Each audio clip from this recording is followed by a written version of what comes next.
Sorry दोस्तों, माफ़ करिएगा, थोड़ा बाहर काम था तो वो काम भी संभालना पड़ा।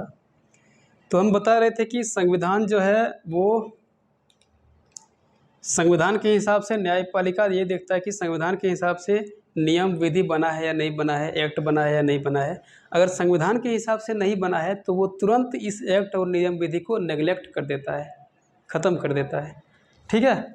और काम जो लागू करते हैं, ये काम लागू करने की प्रोसेस एक संविधान के अनुकूल हुआ है या नहीं हुआ है, ये भी देखते हैं। ठीक है, समझ में आ गया। न्यायपालिका का ये काम होता है। अच्छा, मीडिया, न्यायपालिका देखिए स्वतंत्र संस्था है एक। न्यायपालिका क्या है? एक स्वतंत्र संस्था है, इसलिए मीडिया भी इन पे सवाल नहीं कर सकते हैं। ठीक है, नहीं कर सकते हैं। और कार्यपालिका, विधायिका, इन सबको न्यायपालिका में व्यक्तिगत रूप से इन पे सवाल नहीं कर सकते हैं, और न ही किसी न्यायाधीश के व्यक्तिगत इनकी पर्सनल मामले पे सवाल उठा सकता है। ये इम्पोर्टेंट है जानना, तब जाके न्यायालय की स्वतंत्रता बनी रहेगी। एक बात ये समझिए कि न्यायपालिका जो है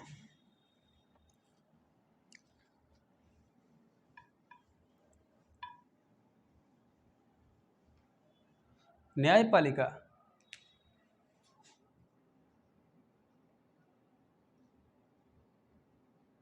न्यायपालिका क्या है? एक स्वतंत्र संस्था है। न्यायपालिका क्या है? एक स्वतंत्र संस्था है। स्वतंत्र संस्था का मतलब होता है कि इस पर न तो विधायिका और न ही कार्यपालिका, न तो विधायिका और न ही कार्यपालिका न्यायपालिका के कार्य में हस्तक्षेप करेगा। मतलब बाधा आएगा, रास्ते में बाधा आएगा, रास्ते में टांग नहीं अड़ाएगा। न्यायपालिका जो अपना करेगा, इसके रास्ते में विधायिका और कार्यपालिका टांग नहीं अड़ाएगा, बाधा नहीं बनेगा। ये उपाय, तब जाके क्या बनता है? स्वतंत्र संस्था बनता है। दूसरा, न्यायपालिका में जो न्यायाधीश रहता है, न्यायाधीश, इनके कार्यकाल, इनके वेतन भत्ते और इनके जितने भी सुख सुविधा संपन्न होते हैं, इसमें कोई हस्तक्षेप नहीं करेगा। इस मामले में वो स्वतंत्र रहता है, फ्रीडम रहता है। यहाँ तक कि न्यायाधीश को जो वेतन मिलता है उसमें भी संसद की बड़ी भूमिका नहीं होती है कि संसद जब चाहे इसे कमी कर दें, जब चाहे इसे बढ़ा दें, ऐसा नहीं कर सकता वो। इसकी फिक्स रहती है चीज़ें। ठीक है, मतलब पार्लियामेंट्री सिस्टम से इनका ज़्यादा कनेक्शन नहीं है, समझे। अच्छा, न्यायाधीश जो होती है, इस पर जबरदस्ती कोई महाभियोग लगाने का प्रयास करे, ये भी बहुत बड़ी कठिनाई पड़ती है। तो महाभियोग की प्रक्रिया जो होती है, महाभियोग का मतलब इनको हटाना। ठीक है, और महाभियोग तब ये लगता है जब न्यायाधीश पर कदाचार का आरोप लगता है, कदाचार या दुर्व्यवहार का। ठीक है, दुर्व्यवहार का आरोप लगता है, या अनैतिकता का आरोप लगता है, या संविधान के उल्लंघन का आरोप लगता है, तब जाके इस पर हम महाभियोग लगा करके इनको हटा सकते हैं, न्यायाधीश को हटा सकते हैं। इनको हटाना सामान्य बात नहीं है, अभी चर्चा करेंगे कि कैसे महाभियोग लगता है। इसलिए इनको स्वतंत्रता इतनी प्रदान किया गया है। ठीक है। अच्छा, कोई भी कार्यपालिका के व्यक्ति भी न्यायाधीश के मामले में टांग नहीं अड़ाएगा। ये भी कहीं ना कहीं फ्रीडम होने की एक स्ट्रक्चर को दिखा रहा है न्यायपालिका। तो जब न्यायपालिका स्वतंत्र रहेगा, स्वतंत्र संस्था रहेगा, तभी जा कर के वो फ्रीडम अपने काम को अंजाम दे पाएंगे, अपने काम में शामिल हो पाएंगे, नहीं तो नहीं हो पाएंगे। ये फ्रीडम इनको मिलना चाहिए। ठीक है, जैसे आपको समझा दे रहे हैं, जैसे जो डिप्टी कलेक्टर होता है या डिस्ट्रिक्ट कलेक्टर होता है, या ज़िले का जो आईएएस अधिकारी होता है, आईपीएस अधिकारी होता है, उनको वैन मिलता है, गाड़ी मिलता है, बहुत बेहतर गाड़ी मिलता है। उनके साथ उनके सपोर्ट करने के लिए स्टाफ भी रहते हैं, सुरक्षा बल भी रहता है ना, उसके साथ तैनात रहता है, सिक्योरिटी रहता है, बेहतर उसके घर मिलता है, उस घर में जितने भी रिसोर्स चाहिए एज ए ह्यूमन, वो सारा मिलता है। बेहतर गाड़ी मिलता है। पहले लाल बत्ती मिल रहा था, अब तो नहीं मिल रहा है, लेकिन अब पावर वही है व्यक्ति का। तो लोगों ने समझना शुरू कर दिया। देखिए कैसे समझा, उसने समझा कि इन्हें लाल बत्ती मिलता है, इनकी वैल्यू मिलता है, इनका जगह मिलता है, ठीक ठाक तनख्वाह मिलता है, पावर बहुत ज़्यादा है, इसके पास घर गाड़ी है। लेकिन बात वो नहीं है। बात क्या है, देखिए बात क्या है कि एज ए कलेक्टर या एज एन आईएएस ऑफिसर यदि उनको घर नहीं देगी सरकार, और मान लो किसी ज़िले में पोस्ट कर दे रहा है उसको, तो वो अपनी घर को खोजने में ही 2 दिन 3 दिन लगा देगा। रूम को खोजने में, कमरे को मान लीजिए भाड़े में खोजेगा, तो एक बेहतरीन तरीके का घर उसे मिले कि न मिले, इसके लिए तो वो 2 3 दिन लगा देगा ना। अच्छा, बेहतर गाड़ी नहीं देगा तो हो सके आवागमन में उसे देर हो, सुविधा हो, असुविधा हो। इसीलिए क्या करते हैं, सरकार उनको पहले से ही इतने पावर, इतने साज सज्जा और सामान देते हैं, उनको सुविधा से लैस कर देते हैं, सुविधा संपन्न करते हैं उनको, है ना। तो ये सुविधा संपन्न क्या दर्शाता है कि कहीं ना कहीं वो बेहतर तरीके से काम करे, उसके काम में कोई बाधा ना आए, उसके काम में कोई अड़चन ना आए, तभी जाके वो काम कर पाएगा ना। उसके पास बहुतों काम होता है, दिन में 13-14 घंटे काम करता है। 13-14 घंटे काम जो करेगा व्यक्ति, उसके पास टाइम कहाँ है कि ये वो करेगा, हेन तेन करेगा। इसलिए सरकार उन्हें सपोर्ट करती है। वो बोलते हैं कि आपके व्यक्तिगत रूप से जितने भी काम करना चाहिए, सिवाय आपकी आंतरिक कार्य तो आपको आप ही करना, खुद को करना होगा ना, नहाना धोना तो खुद ही। इसके अलावा जितने भी काम जहाँ तक हो, सरकार उन्हें सपोर्ट करती है। यहाँ तक कि मेस भी रखता है उनके लिए नौकर भी रखता है, उनके लिए सारा कुछ इंतजाम है ताकि एक्स्ट्रा काम उन्हें ना करना पड़े। वैसे ही हाल न्यायाधीशों की होती है। न्यायाधीश जो होता है उनके साथ ऐसे ही होता है, ताकि ये फ्रीडम रूप से काम कर पाए। क्योंकि मामला इतना ज़्यादा बढ़ा है इंडिया में, केस बढ़ रहा है, मामले बढ़ रहे हैं, संज्ञान ले रहे हैं बहुत सारे मामले को, उनकी संज्ञान इन्हें लेना पड़ता है। तो इनको तो पावर चाहिए, इनको तो फ्रीडम चाहिए, इनको तो वो चीज़ चाहिए ना। तो वो चीज़ें इनको मिल जाती, जब मिल जाती है तब एक स्वतंत्र संस्था का निर्माण होता है। ठीक है। अब ये देखिए, चूँकि सिर्फ इतना ही बात नहीं है, न्यायपालिका जो होता है वह संविधान के अनुकूल होता है, संविधान के हिसाब से चलता है। ठीक है। यह लोकतांत्रिक दर्शन जो है उसको बनाए रखता है, लोकतांत्रिक, ठीक है, दर्शन, इसके हिसाब से चलता है ये। कौन? न्यायपालिका। ये जनता के प्रति जवाबदेह होता है, जनता के प्रति जवाबदेह। कौन? न्यायपालिका।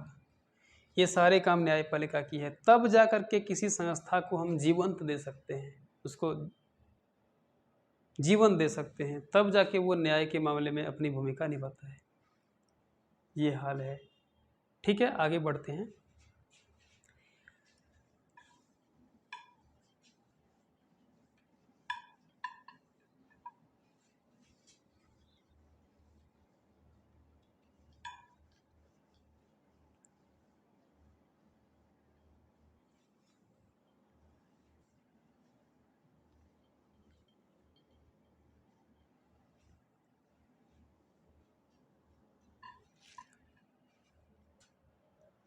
जैसे हमने बताया कि न्यायालय की जो स्ट्रक्चर है हमारे इंडिया में वो पिरामिड टाइप का है।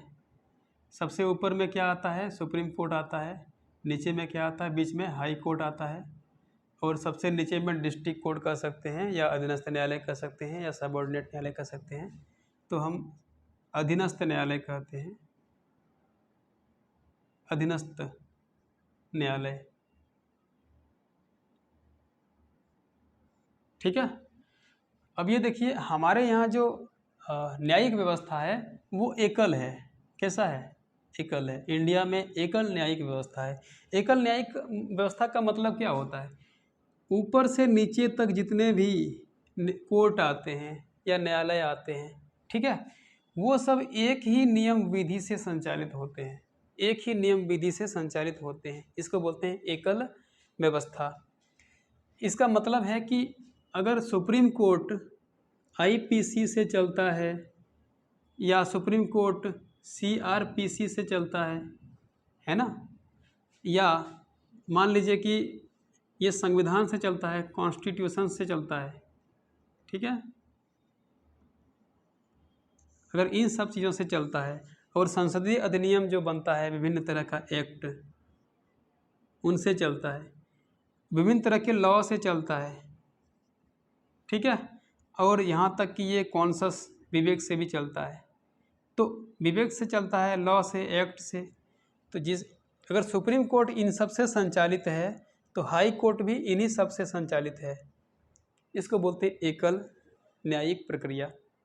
क्योंकि एक ही किताब है मूल आधार, जिससे पूरा न्यायिक सिस्टम ऊपर से लेकर नीचे तक संचालित होता है और फॉलो करता है। अच्छा, अधीनस्थ न्यायालय जो होता है ये भी वही करता है जो हाई कोर्ट, सुप्रीम कोर्ट जो करता है, ठीक है। इसलिए कभी कभी देखिएगा कि सुप्रीम कोर्ट जो होता है, इसमें जब न्यायाधीश की नियुक्ति की बारी आती है तो वो बताते हैं कि हाई कोर्ट में, मान लीजिए कोई व्यक्ति हाई कोर्ट में, उच्च न्यायालय में 5 वर्ष का अनुभव प्राप्त किया हो, मतलब हाई कोर्ट का न्यायाधीश रहा हो, ठीक है, वो कहाँ जा सकता है? सुप्रीम कोर्ट में जाके न्यायाधीश बन सकता है। इसका मतलब क्या है कि हाई कोर्ट से जो भी उनको एजुकेशन मिला हो, जो भी उन्हें ज्ञान मिला हो, वही प्रयोग करेगा कहाँ पे? सुप्रीम कोर्ट में। अच्छा, अगर हाई कोर्ट से नहीं मिला हो तो कम से कम किसी भी न्यायालय में उसे कम से कम 10 वर्ष तक वकालत का अनुभव होना चाहिए। 10 वर्ष तक वकालत का अनुभव होना चाहिए। वो सीधे जा सकता है कहाँ पे? सुप्रीम कोर्ट में जा सकता है, वहाँ जाके न्यायाधीश बन सकता है। तो ये उपाय किया गया है। क्यों किया गया है? क्योंकि तीनों में एकल न्यायिक व्यवस्था दिया गया है। ये जान रहा है सुप्रीम कोर्ट कि जो अधीनस्थ न्यायालय के न्यायाधीश हैं वो भी वही कानून पढ़े हैं जो हम पढ़े हैं। बशर्ते क्या है कि हम जो है, हम का मतलब सुप्रीम कोर्ट बड़े मामले का निपटारा करता है। सबका अपना क्षेत्राधिकार रहता है ना, सबका अपना क्षेत्राधिकार रहता है, और क्षेत्राधिकार के हिसाब से बड़े मामले या छोटे मामले की बात होती है। अब मान लीजिए कि गंगा नदी बही है, झारखंड में भी टच करता है गंगा नदी, है ना, ऐसे झारखंड में भी टच करता है। तो झारखंड में साहेबगंज का जो जिला है वहाँ टच करता है। अब बताइए, झारखंड भी कहीं ना कहीं गंगा नदी के संपर्क में आता है। बिहार आता है, इधर यूपी आता है, फिर उत्तराखंड आता है। तो उत्तराखंड, बिहार, यूपी, फिर झारखंड, फिर आता है पश्चिम बंगाल, तब जाके नदी गिरती है बंगाल की खाड़ी में। तो इतने राज्यों से होकर नदी बही है। अब मान लीजिए कि गंगा नदी के जल को लेकर के अगर विवाद आए तो कहीं ना कहीं इन राज्यों का तो अधिकार बनता ही बनता है। अब बिहार वाला बोल दे कि नहीं, हम यहाँ डैम बनाएंगे और पानी का अधिकांश हिस्सा नहर के माध्यम से हम संचालित करेंगे, तो झारखंड भी उंगली करेगा, उठाएगा ना उंगली की बताइए भैया, आप अगर शराब पानी ले जाइएगा, सब कुछ रिसोर्स का इस्तेमाल कर लीजिएगा, तो हमारा क्या होगा? इसलिए ये मामला कैसे लगता है आपको, कौन समाधान करेगा? हाई कोर्ट करेगा कि सुप्रीम कोर्ट करेगा? सुप्रीम कोर्ट करेगा इस मामले का समाधान, क्योंकि 1 2 3 4 5 राज्यों से होते हुए जा रही है। 5 राज्यों का समाधान 5 राज्य थोड़ी करेगा, इसके लिए इसके ऊपर की ओहदा वाला चाहिए ना। इसलिए सुप्रीम कोर्ट का क्षेत्राधिकार बड़ा है, लेकिन नियम और कानून वही लागू होते हैं जो आईपीसी में, सीआरपीसी में या संविधान में लिखा गया है, ठीक है, वही कानून लागू होते हैं। बशर्ते क्या है कि क्षेत्राधिकार, किसी का दायरा बड़ा है, किसी का दायरा छोटा है, किसी का दायरा और छोटा है। इसलिए क्या है कि यह एकल न्यायिक व्यवस्था है। अच्छा, एकल न्यायिक व्यवस्था का मतलब समझ गए कि एक ही तरह की शासन पद्धति। ठीक अमेरिका के उल्टा, अमेरिका जो है यूएसए, अमेरिका में अलग अलग न्यायिक व्यवस्था है। मतलब अमेरिका में, मान लीजिए अमेरिका है तो अमेरिका को ऐसे कहते हैं, एक अमेरिका का केंद्र ये हो गया और यहाँ पे राज्य हो गया, ठीक है। इस समय तो 50 राज्य हैं, ठीक है। तो 50 राज्य में अलग अलग कानून है, अलग कानून है। ए राज्य है, बी राज्य, सी, डी, एक्स, मान लीजिए एक वाई है। तो एक्स वाई का जो कानून है या एक्स का जो कानून है वो डी के कानून से मैच लगभग नहीं करेगा, तुलना नहीं करेगा। डी और सी दोनों अलग अलग कानून के हैं, ये सब अलग अलग कानून के हैं। मतलब है कि इनका अपना कानून है, इनका अपना कानून है। ये केंद्र है, ये सेंटर है, केंद्र, अपना कानून, सबका अपना अपना कानून होता है।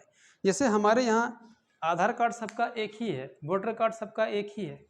कभी देखे झारखंड का वोटर कार्ड अलग है? नहीं, पूरे ऑल ओवर इंडिया में वही काम आएगा।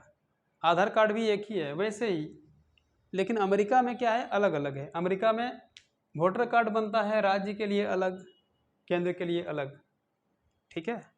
इंडिया में ऐसा नहीं होता है, समझ में आ गया होगा। तो ये है एकल न्यायिक व्यवस्था, ठीक है। हमारे यहाँ एकल न्यायिक व्यवस्था काम करता है, और इसी एकल न्यायिक व्यवस्था को बनाए रखने के लिए हमारे देश में हर प्रकार की विधि और व्यवस्था को यूनिक कर दिया है, सार्वभौमिक कर दिया है। समझ में आ गया? आगे मिटाते हैं।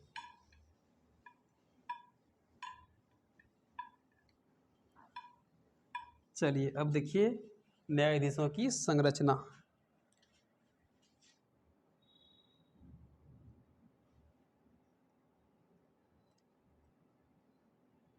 न्यायाधीशों की संरचना, स्ट्रक्चर।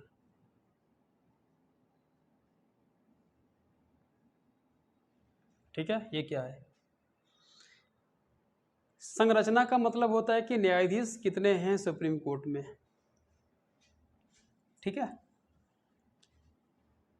देखिए जब संविधान बना इसके बाद तो सुप्रीम कोर्ट इस्टेब्लिश कर ही दिया। कब किया सुप्रीम कोर्ट का इस्टेब्लिश?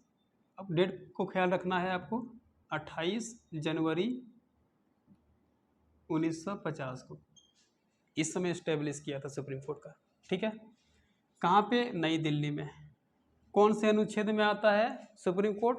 तो 124 से लेकर के 147 तक के आर्टिकल प्रावधान में आता है। संविधान के किस भाग में आता है? तो भाग 5 में आता है, इसको ध्यान रखिएगा, ठीक है।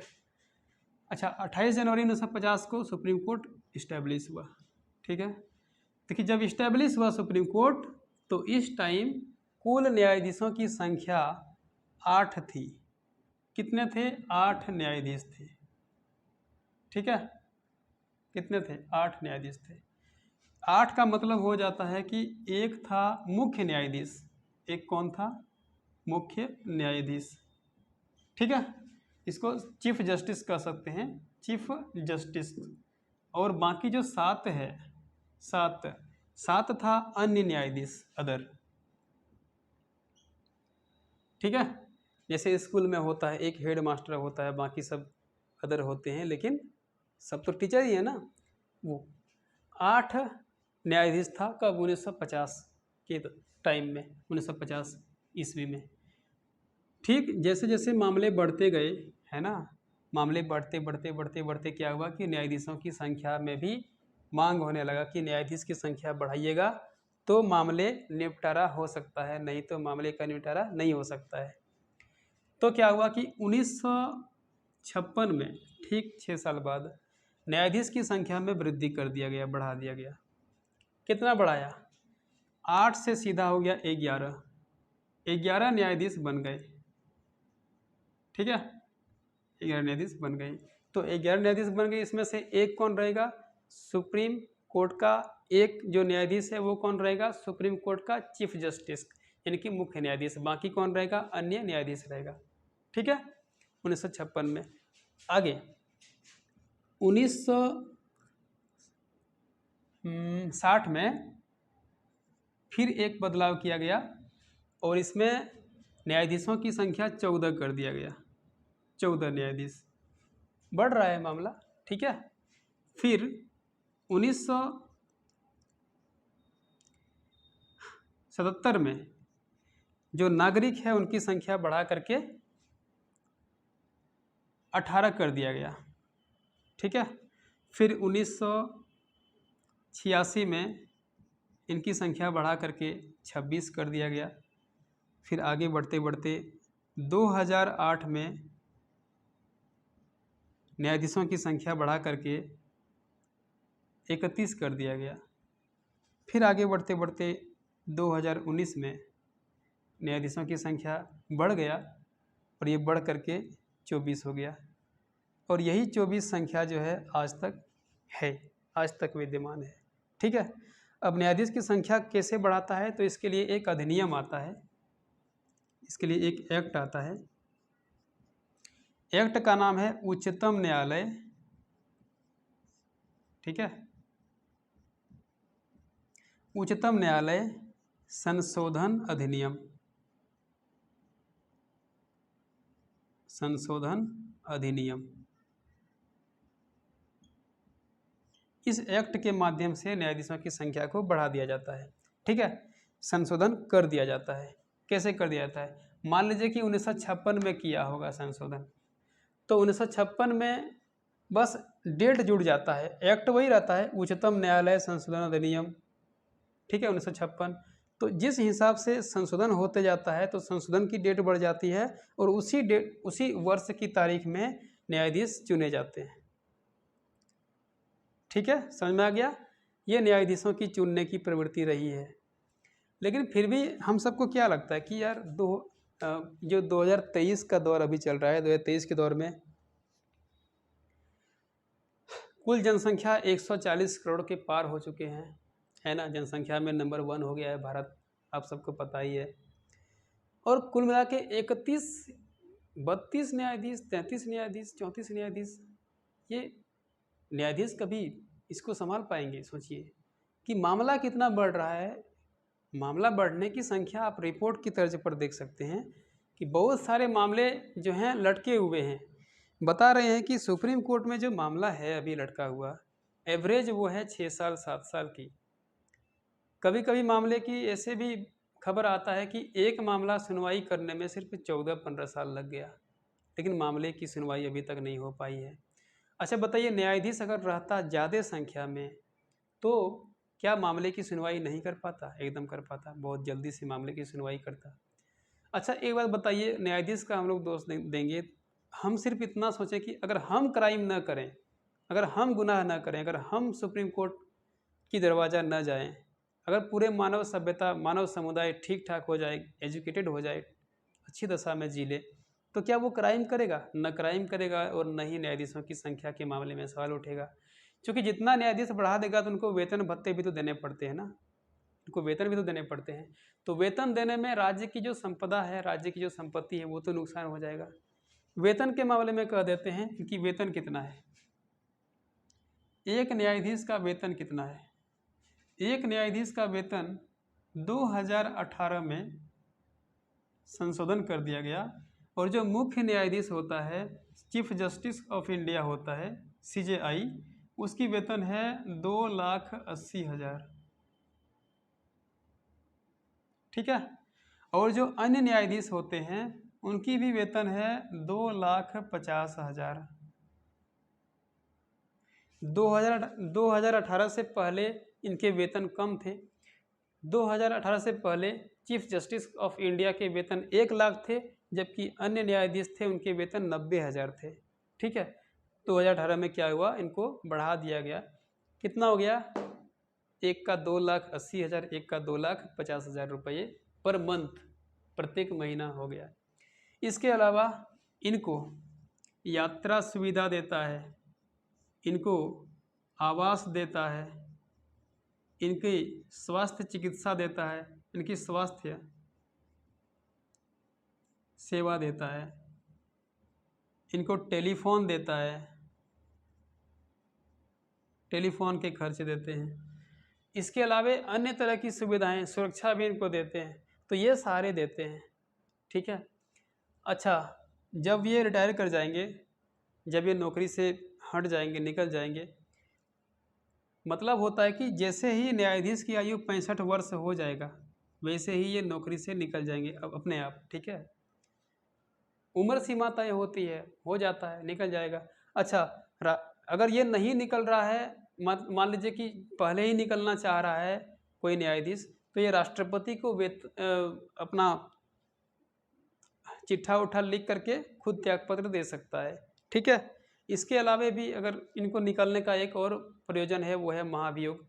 महाभियोग के माध्यम से किसी न्यायाधीश को आप निकाल सकते हैं, सेवा काल मुक्त कर सकते हैं। लेकिन जब ये होता है रिटायर, तो उस टाइम इसकी वेतन जो होती है, मासिक वेतन मतलब पेंशन, वो अंतिम महीने के जितने भी पैसे मिलते हैं तो उसका 50% मिलता है। कितना? अंतिम महीने में मिली गई वेतन का 50%। अब मान लीजिए कि 2,80,000 से शुरुआत इनका हुआ, और ये रिटायर जो कर रहे हैं, वो जब रिटायर करेंगे तो उस टाइम उसको एक महीना में 3 लाख रुपए मिल रहा होगा। एक महीना में 3 लाख रुपया उनको मिल रहा है जब रिटायर कर रहा है तब।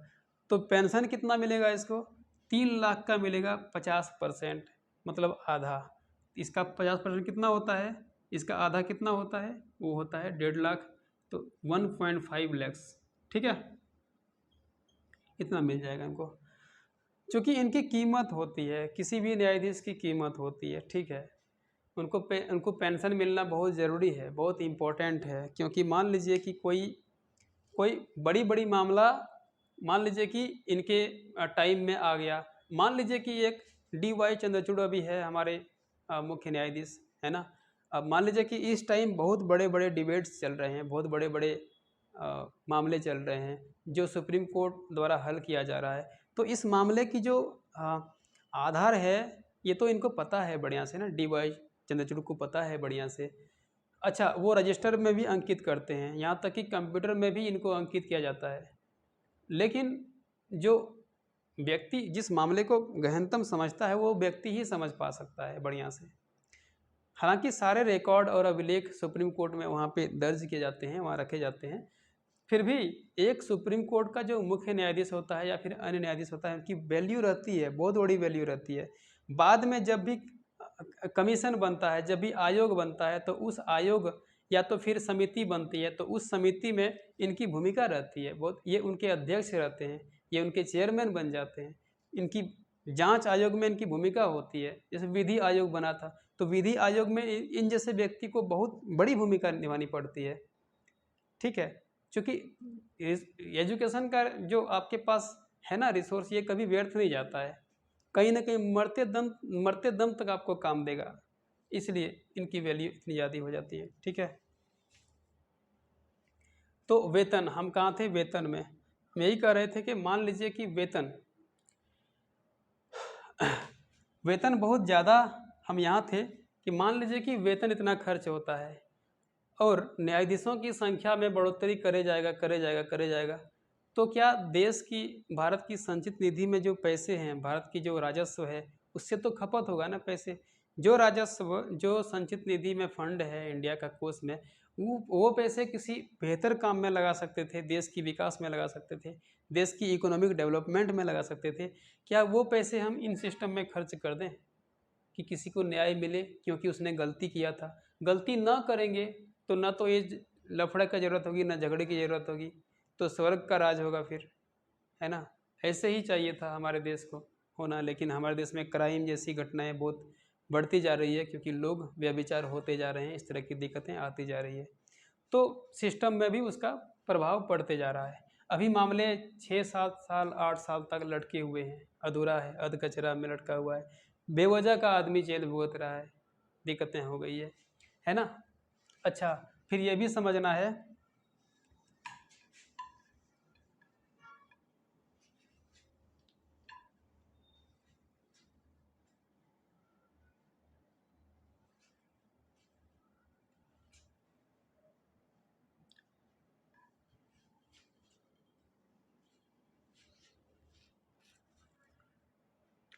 तो सुप्रीम कोर्ट में हमने बताया कि कुल 2019 से लेके अब तक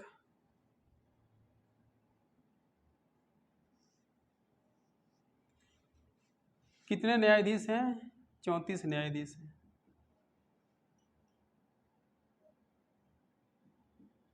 34 न्यायाधीश हैं। ठीक है, और यही मामले को निपटारा किया करते हैं, यही मामले को क्या करते हैं? निपटारा किया करते हैं। देखिए,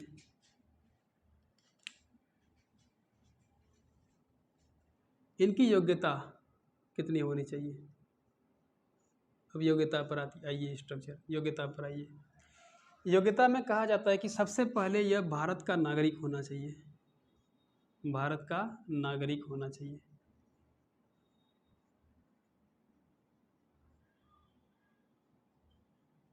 ठीक है, भारत का नागरिक होना चाहिए, पहली योग्यता ये है। इंडिया का सिटीजनशिप उसे मिलना चाहिए। नागरिक का मतलब समझ गए ना। नागरिक का मतलब होता है वो वोट देने योग्य हो जाए, उनकी उम्र सीमा 18 से पार हो जाए, वो वोट में चुनाव लड़ने की भी योग्यता रखता हो। अब शुरुआत तो 18 साल तो आपको मानना ही पड़ेगा, 18 साल के बाद ही आप चुनाव लड़ सकते हैं किसी भी फील्ड में। तो भारत का नागरिक होना चाहिए। ठीक है, इसके बाद कम से कम 10 वर्ष तक का अनुभव किसी भी न्यायालय में प्राप्य हो। प्राप्य हो का मतलब उसे 10 साल का अनुभव प्राप्त होने, एजुकेशन पता होना चाहिए, 10 साल का अनुभव पता होना चाहिए। किसी भी न्यायालय में हो चलेगा, जैसे कि हाई कोर्ट में चलेगा, या तो फिर अधीनस्थ न्यायालय में चलेगा, जो जिला न्यायालय होता है, डिस्ट्रिक्ट कोर्ट होता है ना, वहाँ भी चल सकता है। 10 वर्ष का अनुभव होना चाहिए उसे, सबसे इम्पोर्टेंट चीज़ है। या अगर ये भी नहीं है तो कम से कम क्या होना चाहिए कि हाई कोर्ट में जो उच्च न्यायालय होता है वहाँ पे 5 वर्ष का न्यायाधीश, ठीक है, रहा हो। ठीक है, ये भी होना चाहिए, जरूरी नहीं है कि ये हो तो भी चलेगा। इसके अलावे राष्ट्रपति के नज़र में, किसके नज़र में, राष्ट्रपति के नज़र में, वह व्यक्ति राष्ट्रपति के नज़र में, वह व्यक्ति मतलब जो सुप्रीम कोर्ट का न्यायाधीश बनेगा, वह व्यक्ति राष्ट्रपति के नज़र में न्यायविद होना चाहिए। ठीक है, न्यायविद होना चाहिए। न्यायविद का मतलब होता है कि न्याय का उसके पास ज्ञान होनी चाहिए, न्याय के विद्वान होने चाहिए वो, उसे संविधान के हर चीज़ पता हो, उसे सीआरपीसी पता हो, उसे आईपीसी पता हो, उसे विभिन्न अधिनियम के बारे में बेहतर से बेहतर जानकारी हासिल हो। ठीक है, तो ये होना चाहिए। अच्छा, न्यायविद के अलावा वो सभ्य भी होना चाहिए, सभ्य भी होना चाहिए, और संविधानविद होना चाहिए, संविधानविद होना चाहिए। विद का मतलब विद्वान होता है। ठीक है, आप किसी भी फील्ड में लगा दीजिए विद, तो विद हो जाता है, विद्वान हो जाता है, एक्सपर्ट। समझ में आ गया। तो ये योग्यता होनी चाहिए किसको, न्यायाधीश के चुनाव करने में, कोई दिक्कत नहीं। फिर भी क्या होता है, देखिए इन सारी योग्यताओं के बावजूद भी मान लीजिए कोई योग्यता लिया हुआ है, फिर भी क्या दिक्कत होता है। क्लास 11th की जब एनसीईआरटी आप पढ़ेंगे तो आप विवाद पढ़ेंगे, इसमें डिबेट होता है।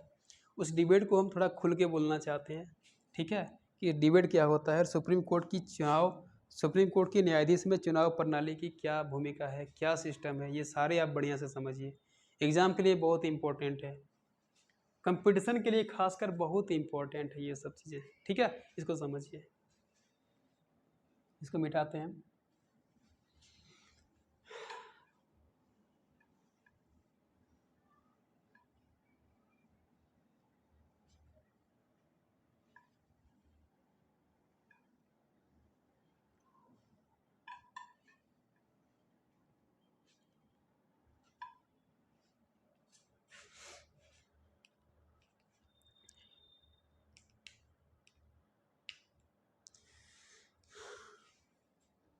थोड़ा सा आशा करिए।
हाँ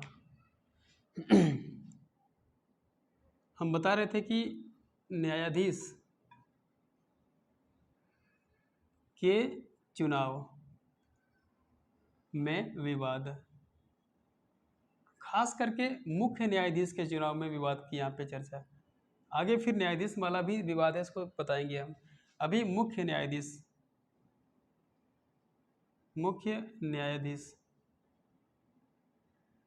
इसके चुनाव में डिबेट आ गया, विवाद आ गया। देखिए क्या है, एक परंपरा थी हमारे यहाँ कि 1950 से लेकर के 1973 तक एक ही परंपरा रही। वो परंपरा क्या थी? वो परंपरा थी कि जो व्यक्ति सबसे सीनियर है, ठीक है, इसको वरिष्ठ भी कह सकते हैं, वरिष्ठ जो व्यक्ति सबसे सीनियर है, सबसे वरिष्ठ है, उसी को हम मुख्य न्यायाधीश के तौर पे चुनाव कर सकते हैं। ये परंपरा थी और 1950 से लेकर के 1973 तक इसी परंपरा को फॉलो करते करते मुख्य न्यायाधीश का चुनाव कराना शुरू हुआ था, चुनते जा रहा था। लेकिन दिक्कत क्या होता है, 1973 में एक घटना होती है, ठीक है, 1973 में एक घटना होती है। एक न्यायाधीश का नाम था A.N. रे, ठीक है, A.N. रे। इसको बनाया गया मुख्य न्यायाधीश, चीफ जस्टिस को बनाया गया। ये योग्य नहीं था या था, इसके बात नहीं है। बात ये था कि जो परंपरागत नियम फॉलो करने जा रहा था और फॉलो करते आ रहा था, A.N. रे के सामने दो वरिष्ठ न्यायाधीश थे, दो था वरिष्ठ न्यायाधीश A.N. रे के सामने। वरिष्ठता को फॉलो करते करते करते करते 1973 में वरिष्ठता की लात मार दी, बोले कि वरिष्ठता जाओ, हम अपने हिसाब से व्यक्ति को चुनते हैं। तो A.N. रे को बनाया गया क्या, मुख्य न्यायाधीश। ये घटना बहुत बड़ी सेंसिटिव है और लोगों को थोड़ा सा झकझोर देती है कि सुप्रीम कोर्ट जैसी न्यायिक संस्था में किसकी इतना चल रहा है कि ज़बरदस्ती किसी भी नियम को फॉलो किए जा रहा है। सीनियरिटी भी तो कोई चीज़ होता है ना, सीनियर होना सबसे बड़ी काबिल होता है, ये भी तो। अब मान लीजिए कोई व्यक्ति ज़्यादा उम्रदार है, ज़्यादा केस को हैंडल किया है, तो सीनियर तो वही होगा ना। तो हिसाब से क्या होना चाहिए, हमारी परंपरागत प्रणाली क्या कहती है, वही होना चाहिए। हाँ, सुप्रीम कोर्ट में जो न्यायाधीश है उसकी थोड़ी सी खासियत ये होती है, देखिए सुप्रीम कोर्ट की जो न्यायाधीश होती है वो शांत चित्त वाला होता है, समझदारी में शांत होता है, उनकी प्रवृत्ति क्या होती है, शांत। वो न तो दिवालिया होता है, बैंक करप्ट नहीं होता है कि घोटाला किया है या कि मनी लॉन्ड्रिंग किया है, ऐसा तो नहीं है। अच्छा, वो चित्त विकृत भी तो नहीं होता है, पागल तो होता नहीं, छिटखोपड़ी तो होता नहीं है, तो फिर वो ठीक ठाक होते हैं। क्यों नहीं होता है बता दे रहे हैं, क्योंकि अगर न्यायाधीश ऐसा होता है तो सरकार तुरंत उसको बाहर करते हैं, तुरंत न्याय सिस्टम ही उसको बाहर कर देता है। क्योंकि इस दुनिया में कोई किसी का है नहीं। मान लीजिए कि 34 न्यायाधीशों में से एक व्यक्ति चित्त मानसिक विकृति का है, तो उससे न्याय हो पाएगा? उससे न्याय नहीं हो पाएगा ना। वो न्याय के मामले में गड़बड़ी करते रहेगा और भुगतना किसको होगा? अंत में सुप्रीम कोर्ट के बाकी न्यायाधीश को भुगतना पड़ेगा। तो जो भुगतना पड़ेगा, क्यों कोई भुगतेगा? इसलिए सुप्रीम कोर्ट का जो मुख्य न्यायाधीश होता है या हाई कोर्ट का जो न्यायाधीश होता है या अन्य न्यायाधीश दोनों का, वो ज़्यादा शार्प होते हैं, बहुत तेज तराटा व्यक्ति होते हैं, उनको चुन लिया जाता है। और जब तक ये शार्पनेस रहेगा उसकी, तब तक वो रहेंगे, और नहीं रहेगा शार्पनेस तो वो निकल जाएंगे। फिर संविधान का उल्लंघन कर देगा, उन पे महाभियोग लग जाएगा, वो निकल जाएंगे। तो ये होती है। लेकिन यहाँ सोचिए, तब मेरा सीधा सा कहने का मतलब है कि एक व्यक्ति वरिष्ठ तब बनता है, सीनियर तब बनता है जब उसे एक अच्छा खासा अनुभव हो जाता है। और ये अनुभव ही आधार बनना चाहिए कि कौन व्यक्ति चीफ जस्टिस ऑफ इंडिया बनेगा, चीफ जस्टिस बनेगा, मुख्य न्यायाधीश कौन बनेगा। तो A.N. रे के पहले दो वरिष्ठतम न्यायाधीश था ऑप्शन में, विकल्प में, लेकिन उसको छोड़ छाड़ के किसको बनाया गया? A.N. रे को बनाया गया। अच्छा, आगे बढ़ते हैं। एक और घटना होती है, एनसीईआरटी में उल्लेख है 1975 में, और लक्ष्मीकांत में उल्लेख है 1977 में। लक्ष्मीकांत किताब का नाम है, वो सिविल सेवा के विद्यार्थी पढ़ा करते हैं और सब कोई पढ़ सकते हैं, जरूरी नहीं कि वही पढ़े। तो लक्ष्मीकांत में 1977 उल्लेख किया गया है और एनसीईआरटी में 1975 का उल्लेख किया गया है। दोनों घटनाएं सेम दशा को बता रही है। क्या बता रही है? ये बता रहे हैं कि एक व्यक्ति था एम.यू. बेग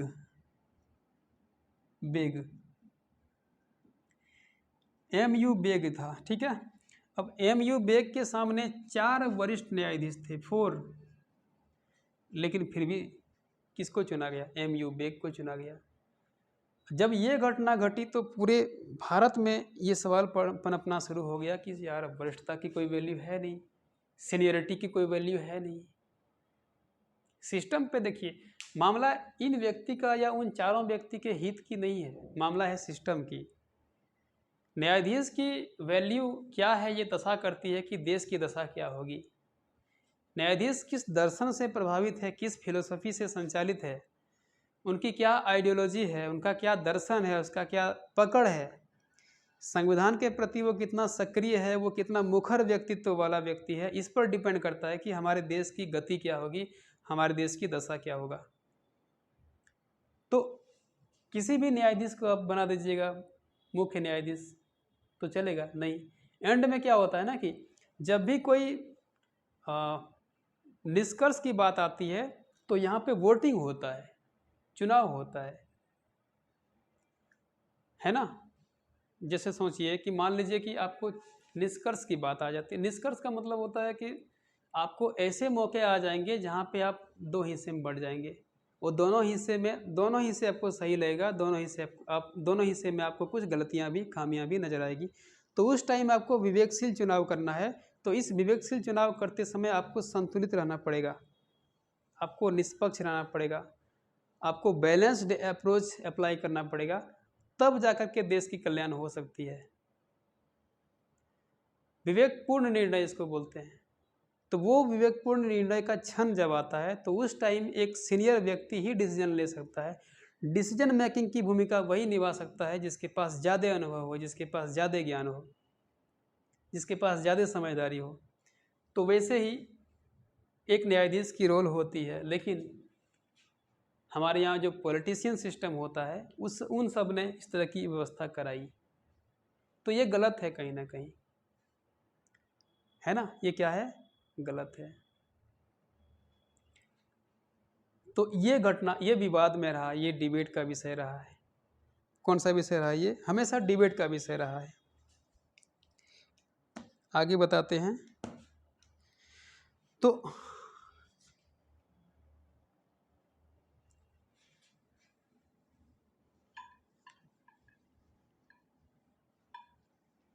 अब इसी डिबेट की समाधान करने के लिए